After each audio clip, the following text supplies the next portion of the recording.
sound a little bit bad, I'm sorry for that. I got a cold, and yesterday morning I woke up with a sore throat, and that hurts.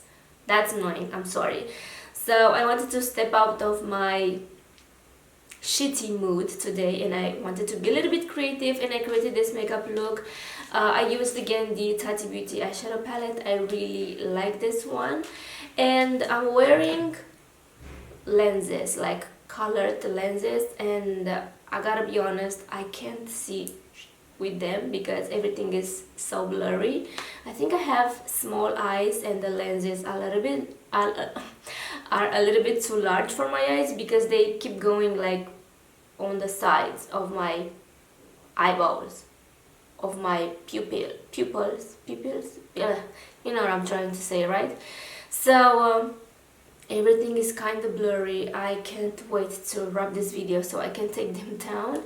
But yeah, that's why my eyes look a little bit weird. I really like the colors, like it's not that big of a difference. Anyway, so today I did this halo eye makeup look, and I know I've done a bunch of Catrices lately, so I wanted to do something different, and I created this makeup look, and in my opinion it's super easy to achieve. I didn't use concealer to cut the crease or to achieve the halo effect. So you just have to make sure you blend very well the transition shade, and then it's super easy. You just pack color on top of color, and basically that's it. That's it. I did use a bunch of shimmery shades from the Tati Beauty, and I noticed that this metallic story is a different formula than the other metallics that I used today. I don't know, this is a little bit more, I don't know how to explain, but it doesn't stick on the brush. It doesn't want to stick on the brush. I didn't use this with my finger because I have long nails and I can't do that. But I noticed that this one has a slightly different formula than the other metallics. And I think that's it. I don't have anything else to say about the palette.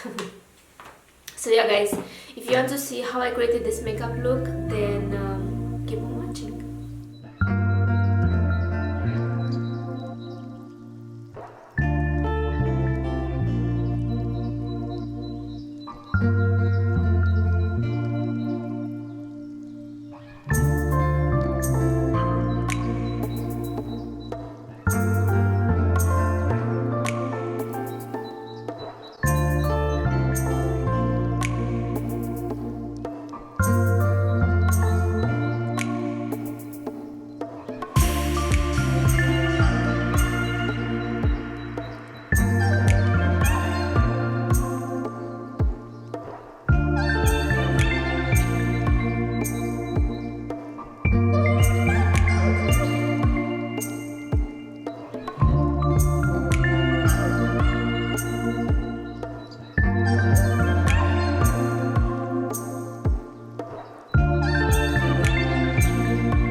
Alright, so this is the finished look. I really like how this turned out. I wish though the color that I applied in the center of my lids was a little bit more lighter, more brighter, but we don't have any lighter, brighter shade in this palette. This is the metallic Wara that I applied right in the center, and I do like it, but I wish it was a little bit more light catching, if that makes any sense. So I hope you guys enjoyed this video. Please let me know if you want me to create more makeup looks using this eyeshadow palette. If not, I'm going to move forward. So let me know down below. So that's it. I hope you guys enjoyed. Please subscribe if you haven't already. Take care, and I will see you in my next one.